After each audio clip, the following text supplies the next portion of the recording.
Bravo, good sir. Beautiful. It's a different type of transient, Dan. It really is. Hey everyone, welcome to That Pedal Show. Dan here. Mick here, hello. Right, we're talking about clean tones today. The title of the video, hopefully, is something like, forget overdrive. What you need is a really nice, forget it. Come on, let's throw it away. What you need is a really nice dynamic clean tone. But before we do that, some important housekeeping. Yes, indeed. Thank you all for watching. Please subscribe if you haven't already subscribed. Also, a massive thank you to anyone that's gone to thatpedalshowstore.com and grabbed some merch, t-shirts, hats and cups and mugs and pedals and all the stuff. All that stuff. It's the main way we fund the show and we greatly appreciate you buying stuff there. Indeed. Yeah, you said all of the things that needed to be said. Wonderful. Okay, we're doing this show because just recently we did a show about how to set your amp up. Mm-hmm. And one of the amps we used in that was a Fender Hot Rod Deluxe, much loved by lots and lots of people and loved less by others, but it is a staple of backline amp provision all across the world, really. And in the discussion of setting up the amp, we were talking about things like how eye-popping, unpleasant, chest-thumping, aggressive. We were using lots of pejorative terms about the dynamic of the clean channel. And quite rightly, in the comments section that followed over the weekend after the video went live, there was a few really good questions. Yeah. Such as, okay, what do you do about that then? Yeah. If you want that to be a really nice clean sound, or conversely, I really love that sound. It's great. I don't have any problem with it at all. So really, we did a show on clean sounds ages and ages and ages ago. It was a long time ago. But the danger is, whenever we talk about clean sounds, they're always pretty overdriven. Yeah, right. So just a notch back from El Grunjo. Yeah, so I said, Dan, let's do a show on clean sounds. And he said, yeah, great. We'll get the BD2 and just roll it back a bit. I'm like, no. Knopfler says no. This is clean sounds. For those of you who really love that big bell-like chiming, I mean, insert adjectives here. Sure. What we love about this thing and those things. Yeah. And to get into that, we really need to have the discussion about headroom. Yeah. Because there are some amps that can do this and some amps that are going to struggle. Yeah, I think we've got 3 amps today. So we've got Fender Hot Rod Deluxe, which we're going to start with as a kickoff from the last video. We've got our beloved High Watt DR103, which is our headroomiest amp of all and can be utterly brutal. Therefore, we're going to use it to try and tame that brutality a bit.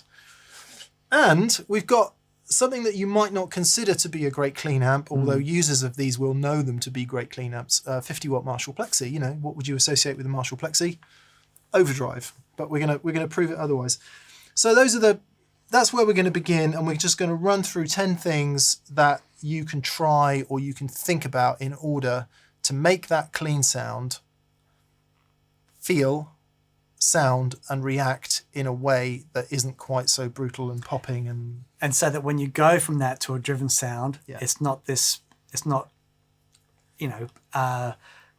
worlds apart. Yeah, because we are talking about the same things, right? We're talking about headroom, we're talking about EQ, we're talking about compression and dynamics, and we're talking about harmonics and how they interact. All of those things are equally applicable to clean sounds, what we're going to call clean sounds, as they are overdrive sounds. The big difference here, and I guess the reason we're going to talk about it, is because the envelope of that note is so radically different. Indeed. What do I mean by envelope? So the very start of that note, which we call the transient, in an amplifier that has headroom, we're going to see all that transient, but then it's going to die down very quickly. As opposed to an amplifier that's limiting, that's overdriving, that transient's going to be compressed basically, and we're going to see a longer sustain before it starts to tail down.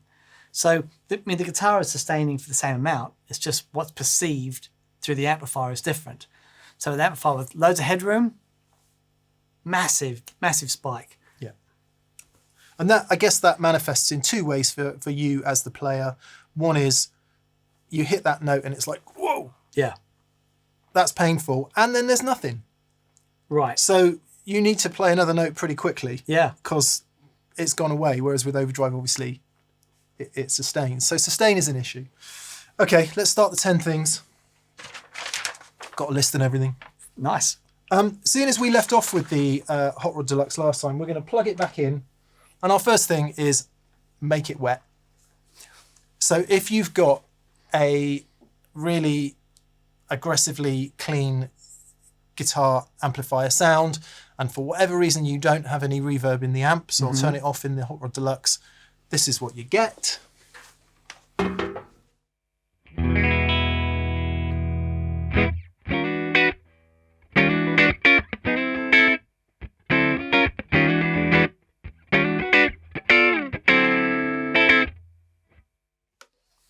That mid-range of that amplifier just gets me every time. Well, we're going to come to that in a sec. You know, it's a sound, and it's a very useful sound, and fans of people such as Jerry Garcia and the Grateful Dead, and those kind of really eye-popping, loud, brutally aggressive, clean sounds, you know, you might like something like that. It's not really what we're talking about today. No. So to take the edge off it, we're just going to add a load of delay and reverb. And it is amazing how much space this can give you.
Just gives you a bit of space to move around, doesn't it?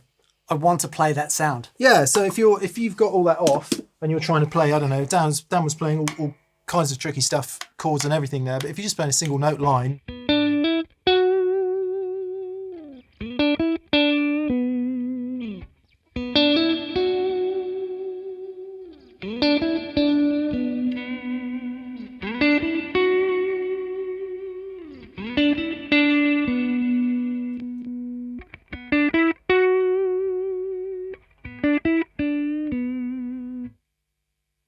speaks for itself, doesn't it? It does. Just gives Jimmy Fallon's entered the room. just gives you a bit of space around the note, so you've got a little time to breathe before your guitar sound dies away. It's so obvious, it barely is worth saying, but it's not obvious to everybody. Yeah, and one really important thing to mention is that when we have amplifiers that have this much headroom, the delay and the reverb, we're going to hear all the character of the delay and reverb. So things like, you know, whether you're going between a hall or a plate reverb or a shimmer, all that stuff, the detail that you hear in an amplifier with high headroom is colossal. So, you know, you'll be able to tweak those parameters to what really works for you, as opposed to an amplifier that's limiting.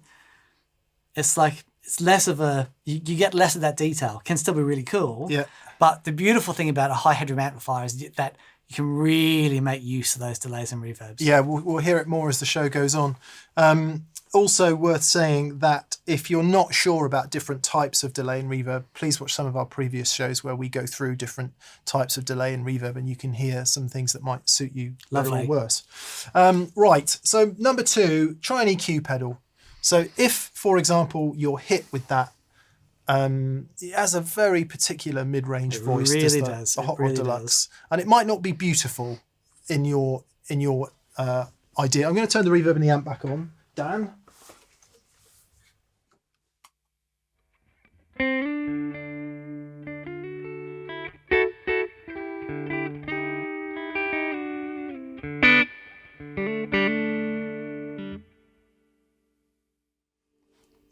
How would you like the EQ of that to change? So I would love some, if we can start between sort of 800 and 1K. Less? Yeah.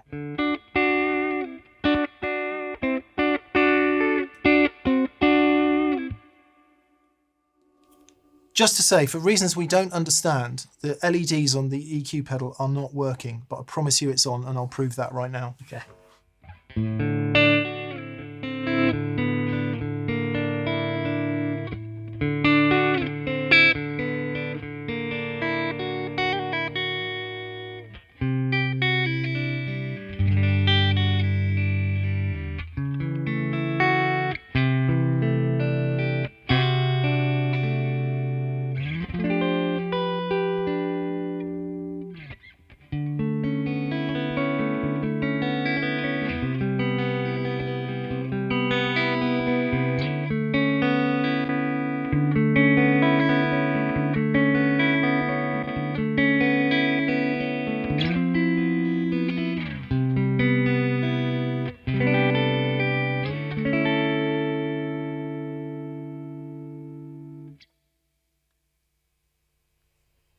You can see how subtle that curve is. Yeah. It's a really important thing with EQ, especially when we're dealing, again, with amps with headroom. A little bit goes a long way. So that tiny little bit of a dip between 800 and 1K. Yeah, actually, I've taken a bit of 500, 1K, and 2K out. Right. So a little dip in there where the Hot Rod Deluxe is most aggressive. But because we've still got plenty of top end and presence there, we're going to hear it. You know what I mean? It's not, we're not making anything dull. We're just moving a little, feel those mids. Of course, when we're rocking out, we want those mids. Yeah. But for the clean thing, we don't want them to get in the way. Yeah, and that is equally applicable. You know, it might be that your different guitars need a slightly different tweak, but for example, My Les Paul sheds a small tear every time you bring out that guitar. so, you know, Les Paul, a lot of people don't associate Les Pauls with clean tones, but of course they've made some of the greatest clean tones in history. We'll just put the EQ on and off again, and we'll see if that particular shape works for this guitar or whether it needs it at all, for that matter.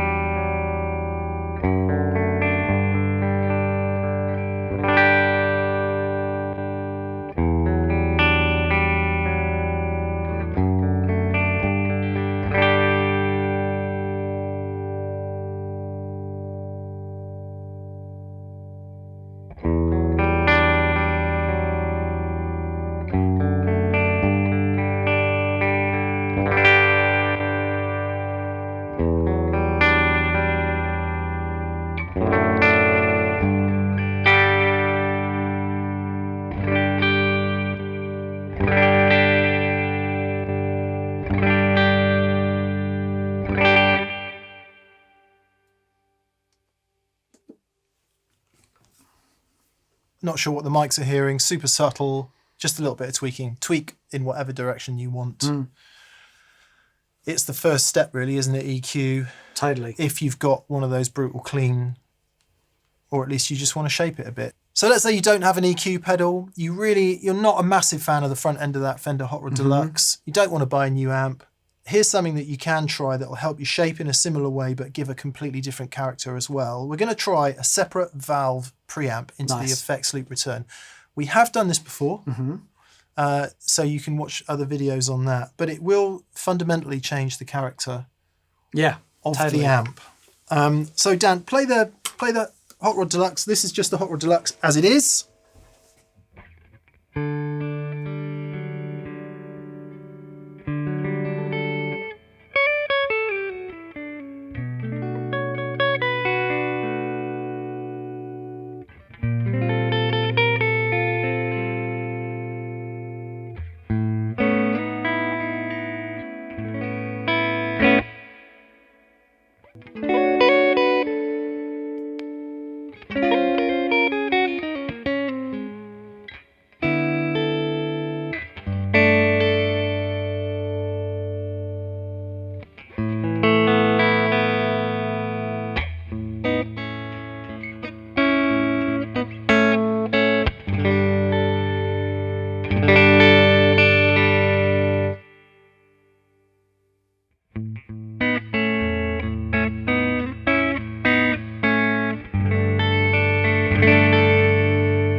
You might prefer either one of those sounds. I certainly prefer that one. You prefer that one? Man, Yeah, it's a yeah. different world. But, these things are all beauty being in the ear of the beholder, aren't they? So you may prefer either one. The point is the EQ in the front end of that amp cannot do what that EQ does. Yeah. There's nothing like the range of scope in the Hot Rod Deluxe's EQ that you can get. But it's interesting to see that, like, if you choose the preamp, with an amplifier that's got such an open power section, what you can do with just the choice of preamps is huge. It's all fairly boring so far. Let's make it more interesting. One tool that fans of clean guitar sounds have used for eons is a compressor. Indeed. And we want to show 2 ways of using your compressor. Indeed. Going to move over to the high watt now, because it shows off the compressor. Yeah, it does. If you don't have the compressor, things are going to go horribly wrong. Yeah. You've got your high watt DR103. You plug in, and this happens.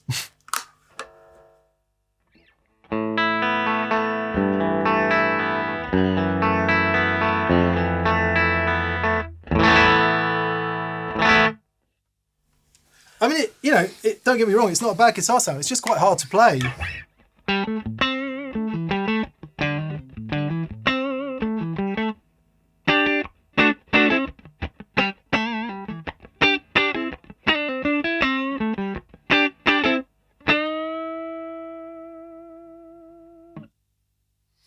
And yeah, I mean, it's just, and you might like that. Don't get us wrong. We want to soften it up a bit. Yes. We want to make it a little bit less attacky. We want to even out the envelope of that note. And the way we're going to do that is to use a compressor. 2 ways? Yeah. So the first way is the most obvious way. We're going to, we're going to really compress it. Think about your Dynacomps, your Ross compressors, those sorts of compressors, the classic 2-knob compressor. They basically just squish everything, and they've got a really great sound, but it sounds like a compressor. But it's a sound we know and love. This is a Cali 76 stacked version. It's basically 2 1176 type rack units in one-ish. So it's not quite the same thing as a Dynacomp type compression, but we can get it there. So Dan, if you play, I'll adjust as we go. Okay.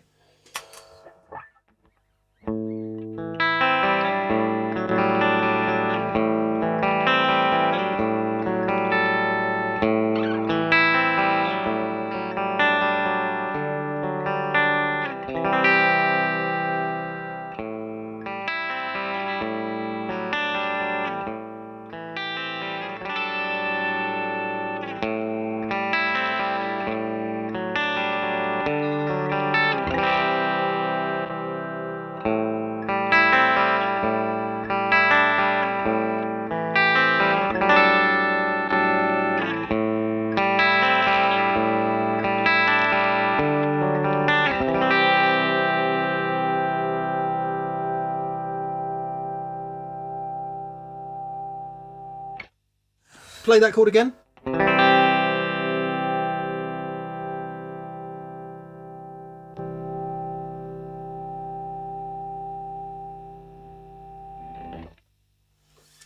So good. Overtly compressy, you might want to use that sound, but it is it's really fast, this compressor, historically. Yeah. Whereas your Dynacomp be much slower. Yeah, indeed. So but we're still grabbing that front edge. Yeah. Play a funky thing.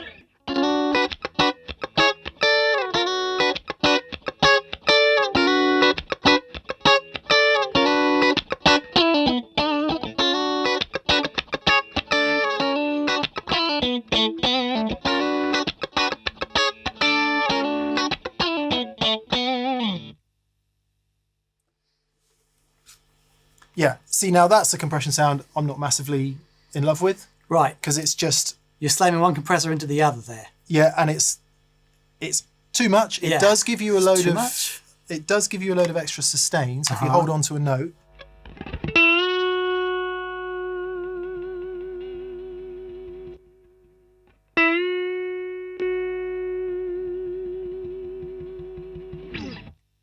So that's an overtly compressed sound, right? And you really hear the character of the compressor when you set it like that, right? But one thing that works really well and loads of people love is being able to dial a bit of the original sound back in. So we're still getting the attack at the front end of the note, but then it's mixed in with the compressor. Okay, so if you play, and I'll just dial in some of that front end.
It's so great because it just gives you time. Absolutely, which is what you don't have. Yeah. If you've got endlessly forever headroom, right, and you get that massive transient and then down to nothing, Yeah. right, which is what electric guitars do, but that smooths out that transient and just gives you that lovely long note, which is why players like David Gilmour, you know, when you hear them do those long, you know, all that stuff. Yeah. Wouldn't work without a compressor. It is really, really nice. It's Yeah. really, really nice. I'm just going to preempt something we're going to do in a bit. Dan, have a play of that and enjoy it for a second. Okay. And then I'm going to turn on a boost at the end and we'll come back to this, but I just want to hear it for a second.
Oh man. Preempted two things there. What were you feeling? The first thing, you can't play like that without a compressor. Yeah. Right? You can't get that sustained stuff.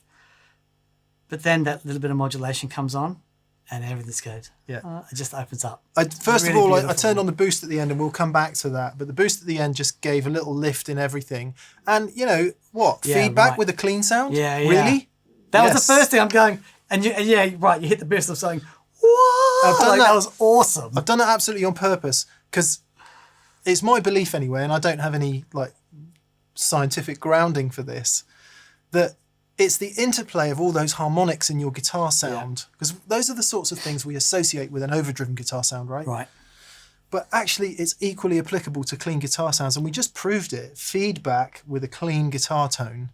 Because why? All the harmonics and everything is interplaying, and they're helping you, and they're just leading you along, and they're, I mean, for sure, if you don't want the feedback, it's a pain, but all you got to do is turn out the way and do what Dan did, you know, play it. And then we'll come back to the boost in a second, but then we preempted thing number 5, which is a little bit of modulation goes a long way. Yeah. So I think when we think of things like chorus and flange and phase and stuff, we think of a really specific, that sound. You know, when we're talking about clean sounds, we hear a chorus sound, we think of that, you know, faux 12 string type thing. But it really doesn't have to be like that. To the point where I think a lot more guitar sounds than you realize have chorus and modulation on them. Yeah. Especially if you listen to anything in between about 1981 and 1989. Indeed. I mean, a really good example is a lot of Stevie Ray Vaughan's tones, where he was using the Dimension D. The Dimension D. Yeah, the yeah. rack It mount was a one. post thing, you know. Yeah. It was a post thing in the production just to give it a bit of width. You can hear that all over recordings from the 80s, just to give it a little bit of width. So what we'll do, I'll start off with a chorus sound that you might know, like with the depth turned up, and then I'll get Mick to turn the depth down, and we'll get down to quite a subtle thing, and then we'll toggle between them. Actually, I'll do it. You play. Okay, as and a chorus tangent, with the depth maxed and the speed minimum, that's your classic analog chorus sound, isn't it? I think.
Beautiful. Nice. As you can see, as we're going through, we're building up some of these things as well.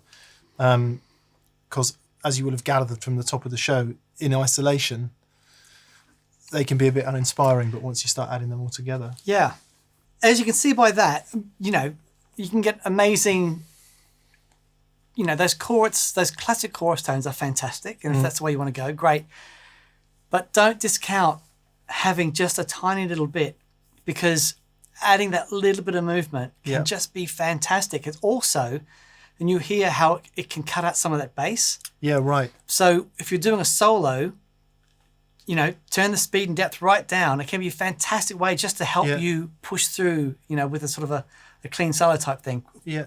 Wonderful. You could try it with phasers, you could try it with rotary speaker, you could try it with harmonic trem. Yeah. Pretty cool, actually. Yeah, pretty cool. Just very as cool. a little bit of movement in there. All right. So what we have been moving towards here by turning all these things on and playing in a slightly different way is, sure, you can use a compressor on the board, but you can also use your natural compressor, which is you. And this is something I've been asking you about for a long time, because it's always fascinated me how even you are with the way that you pick? Well, I think with great headroom comes great responsibility, right? Because to take it back to the top of the show, the problem of the envelope of a clean sound, just as an adjunct at this point, for anyone who says that none of these sounds are clean, it's not typically, not if you put it on an oscilloscope, it wouldn't be clean. No proper electric guitar sound is fully clean. But you know what we mean. I hope you know what we mean. So if you take your plucker, and we all hit the string slightly differently, right? Mm-hmm. But one of the ugliest things you'll hear with a flat, clean guitar sound is a flat pick hard against the string. Right. I think. Okay. Because it's just.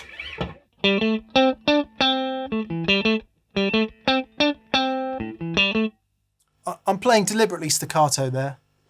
You can't not make it sound good though. I think you're at that point in your play, like, no, it's going to sound good. But that's what gives it the immediacy, the die off, no die off in the note, and all of that. I mean, obviously, I'm doing a bit of staccato with my left hand there. But I think what some of these tools offer us is the ability to play with that dynamic range a bit more. So you might want to be a bit louder, and this is where your compressor will help you as well. And you might even want to invoke a boost. But instead of hitting that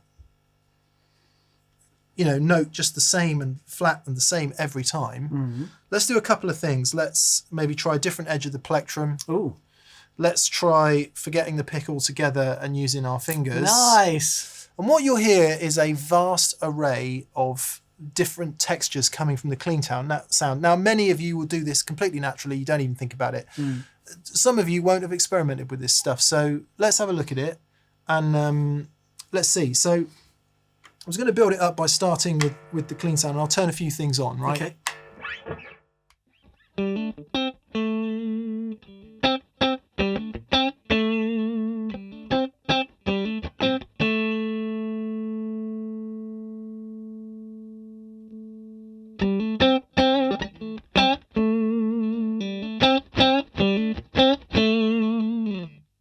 So the compressor already mitigates some of that because it's taking the front off the note. Mm-hmm.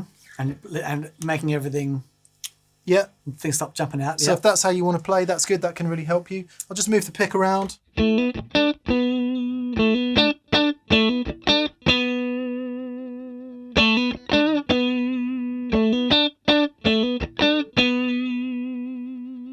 now instead of hitting the note flat, I'll rake it a little bit.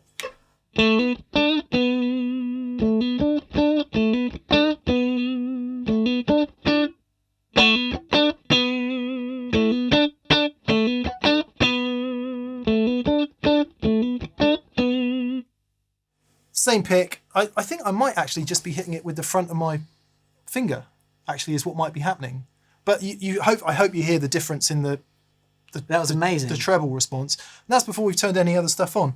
And as we said, with great headroom comes great responsibility, because now we're going to add some volume, right? Now we're going to add the Thorpe heavy water on the end. And this is a new revelation for Dan and I. It is at least my favourite boost of all time ever. And this will bring us quite a bit more volume. Right.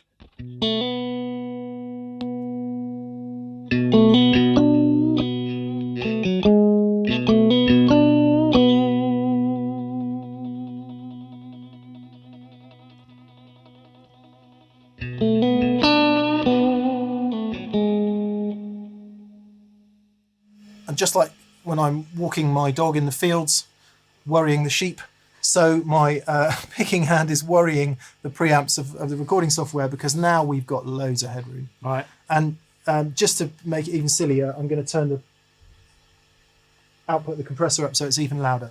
But what this now gives us the opportunity for is to vary between this and these and get a whole different bunch of textures. Right.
So between... That was amazing. It is guitar playing 101. That is amazing. With apologies, when I think about it, that's when it's never quite as flowing as when you're not thinking about it. But between your pickup selector, your volume pot, and your hands and your pick, the dynamic possibility there is just colossal. It does mean you have to be a bit louder, right? Right. And then what I say about responsibility is then you can't just hammer the guitar because it's just too loud. Right. Have a go, because Dan's a hitter, right? Dan, one of the best things about Dan's playing Let me get my... is he flipping hits the guitar and it drives a telly and a Vox in a way that is just the most wonderful thing. So let's see, for you to rein it back from there. Okay.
It's mad, isn't it? Not only is it mad, I am scared to play with that sound. Yeah, because As soon as I do my normal thing, it's like, oh man, it's a punch in the face. Just takes it off. So that's too much for you. That's too much. No, it's not too much. It's that I'm not used to it, and I need to spend some time with that because I'm hearing you play, and it's like stunning, and all those dynamics and stuff. I mean, with the compressor on and all that stuff, and the dynamics are out of this world. Yeah. I'm thinking, I really want to get me some of that. Yeah. Then as soon as I start doing it, it's like, and it's not going to work. Well, the temptation is there because it sounds so good. And that's my thing because I get too excited. And as soon as I get excited, I'm digging in. Yeah. So I guess that's maturity, right? Well, I don't know about that, but I mean, if I'm doing a bluesy Stevie Ray type thing, then I will hit the guitar. But my normal place on the guitar is to sit back a bit anyway. Right. Especially, I think the Strat really, it's a paradox, isn't it? Because on one hand, the Strat is a guitar that you really can hit, but on the other side of that coin is it's so subtle that if you do give it loads, and let's go to the extreme, put the other side of the heavy water on as well. In fact, I'll do it while I'm playing. We had all of this on, didn't we? Mm-hmm.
Yeah, too much.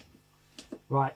Too much at that point, because you can barely even hit the guitar without it taking your head off. But there's a point where you can hear everything, right? Yeah. You can hear the picks like that, or the picks like that, or the picks like that, or the top of your fingernail. I mean, it's amazing. Yeah, and I think that's where that, where the clarity and the dynamic, all those things we talk about come from. Very cool. You do That's need a bit very of volume. cool. You do Very need a bit of cool. volume. All right. We've played the Hot Rod Deluxe. We've played the high watt. The next subject is a Marshall Plexi can do a fantastic clean sound. Yep. I'm going to prove it. Here you go, Dan.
It's just beautiful, isn't it? It's really, And that's just the really lovely. The channels are jumped. The high treble channel is just on, and the normal channel is on about 2 or 3. Still loud. I mean, it's plenty loud enough to do anything useful with you'd want to do.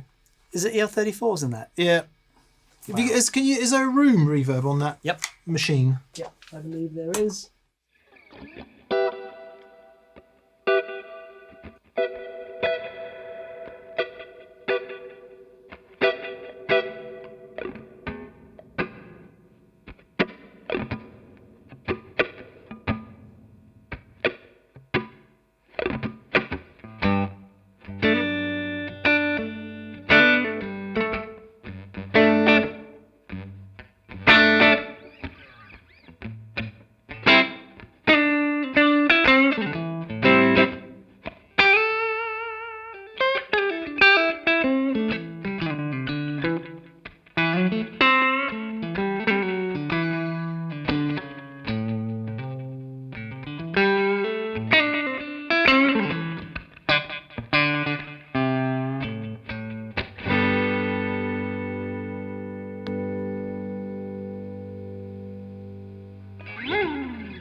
Very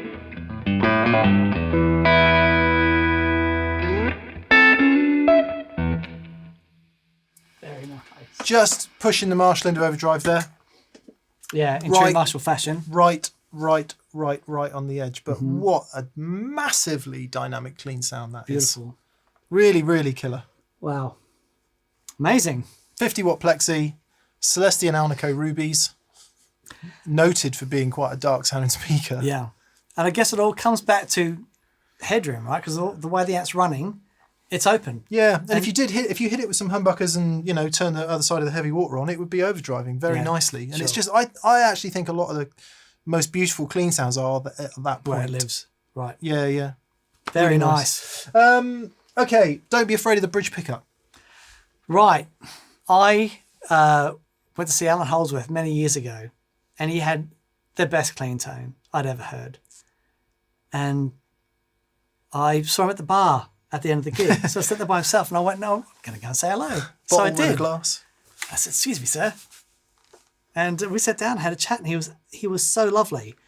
And I said, how do you get that clean tone from, he was playing, not Steinbergers, it was he played a carving with a headless Carvin for a minute. With a actually one with a head as well. Yeah, but anyway, it's that single bridge pickup. Yeah. And I'm like, how do you get the sound from that? He says, I just dial everything in so I can get my sounds from a single humbucker. Yeah. I'm like, wow, it's amazing. But the thing to remember with humbuckers is, we say humbuckers like all humbuckers are the same. They're so not. Yeah. You've got a vast variety of humbucker type tones. I thought we'd just show you a few, just run through them really quick. Yeah, cool. Humbucker o'clock then, is it, Dan? Humbucker o'clock. Go for it. All right. Right. So bridge pickup. First thing I'm going to do, with the volume wound all the way up, you get this. Right. Do that again. Wow. Okay. But the first thing you need to do is dial that volume back. And you'll hear there's a point where all that bottom end goes hum.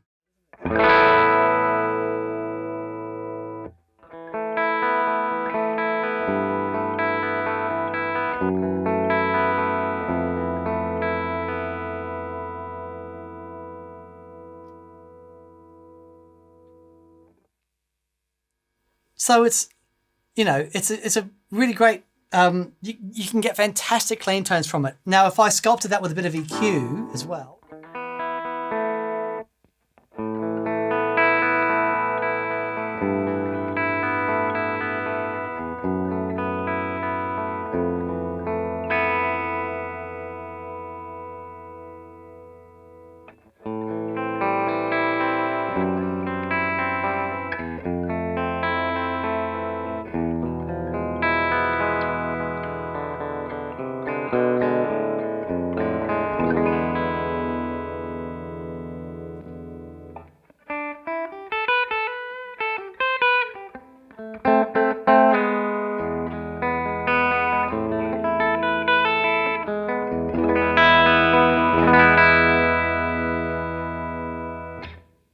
I think if you added the compressor to that, it would further accentuate that high end.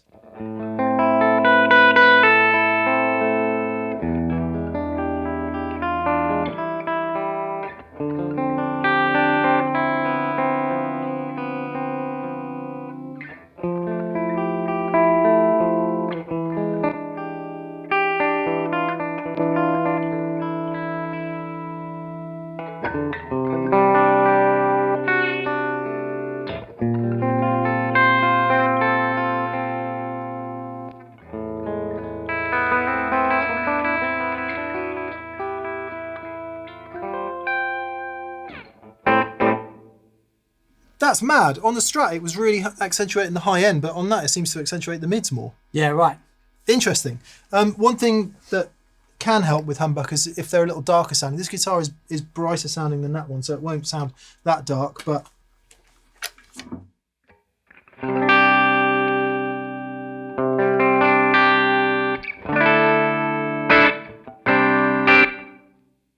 Interestingly enough, on Dan's G3 video from last year, might have even been the year before, all the clean guitars you can hear in the piece of music behind is this guitar. Amazing. Just in case you were thinking Les Paul couldn't do clean sounds. Anyway, I'll do the same that Dan did. Bridge pickup. Custom bridge pickup. And here we go. One thing I find that can help is if you add an additional buffer. Right. So I'm just going to turn all the other pedals off a sec. We'll turn the effect level in the reverb to 0.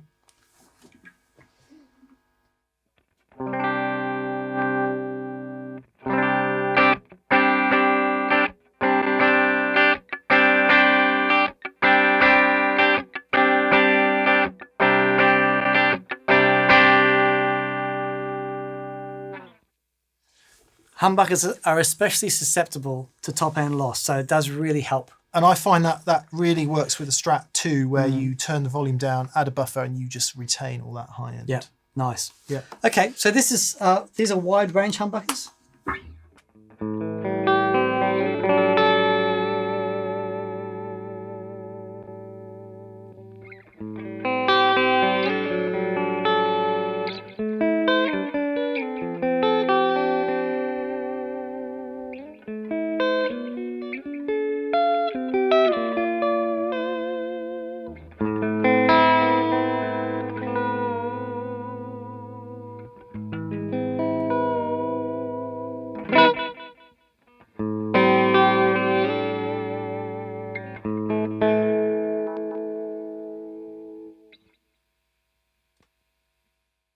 Chimey, lovely. Nice. I don't know if this will play in tune.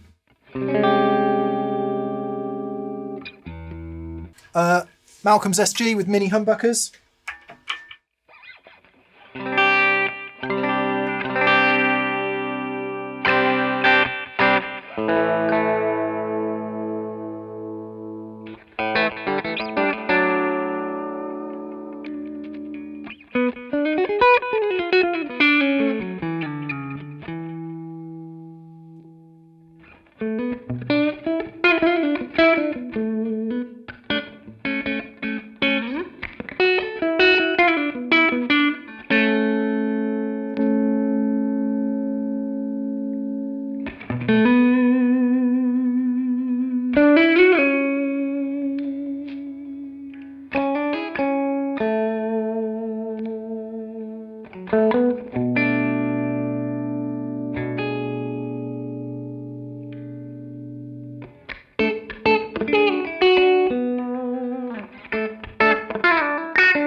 Get a bit carried away. Sounds killer. It really does. So mini humbuckers. I appreciate we were supposed to be talking about the bridge pickup, but we've sort of gone on to a discussion about separate pickups. It's okay. Yeah. So I'll briefly talk about this because I know with the wide range humbuckers I had it in the middle position. I think one thing that's really important, like with all this stuff, when we're talking about headroom, it's when we hear stuff, right? Because we've got scope to hear everything. So when we talk about different guitars, this is when you're going to really hear the nuances and everything like that. So a really good example is P90s. So if we hear, so we've got two different guitars with P90s, and I'm just going to, obviously, it's just a single bridge pickup P90 in this one. But this guitar has some of the best clean tones in it, like ever. It's incredible. So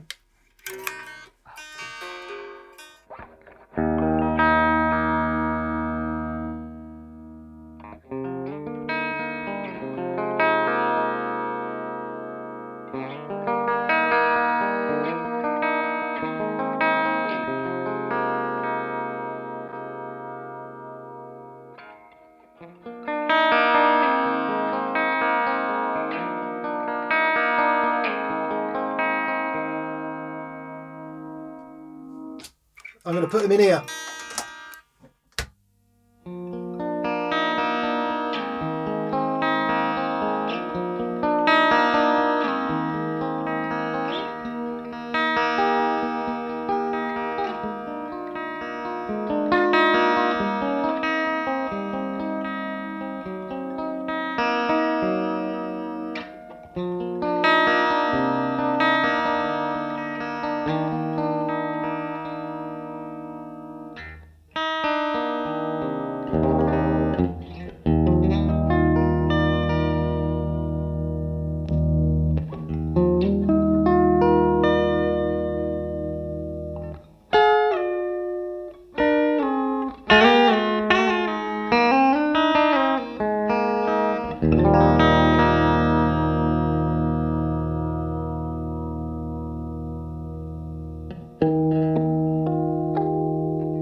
The horrific buzz of P90s. Well, I think we hit 8 and 9 there, right? And 10. And 10. Yeah.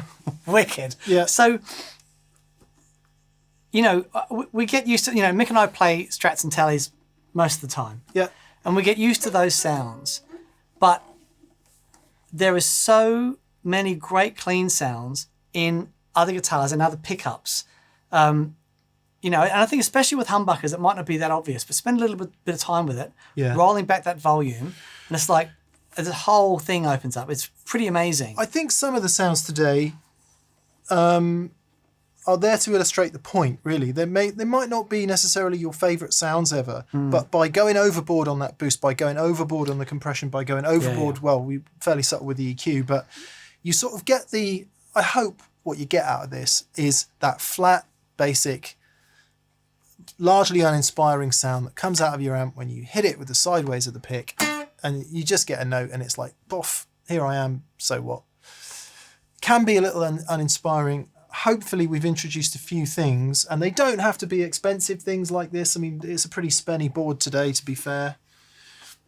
Happens that way sometimes. Yeah, I couldn't get here early and Mick brought his board out and started stacking it with stuff. It was like, ooh, this sounds good. Ooh. So, but there are many more cost-effective options for all of these pedals.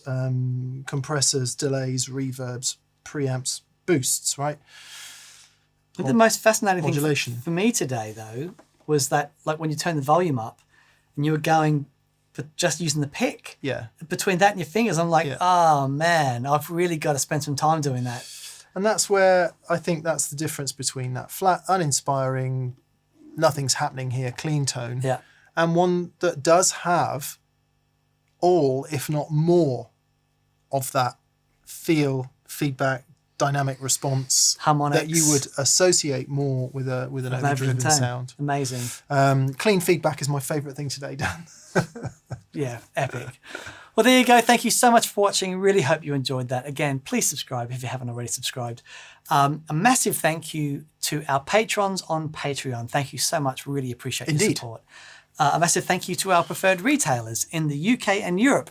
Would be Anderson's Music of Guildford in Surrey, where I bought that Strat just recently. And there are some links in the description below. Indeed, if you are in the US and you want to buy pedals and equipment, you can go now to that pedal shop. Woo! Yeah. Which is a thing that we're doing. And if you buy stuff, obviously we get a kickback from that, and it greatly helps us fund this show.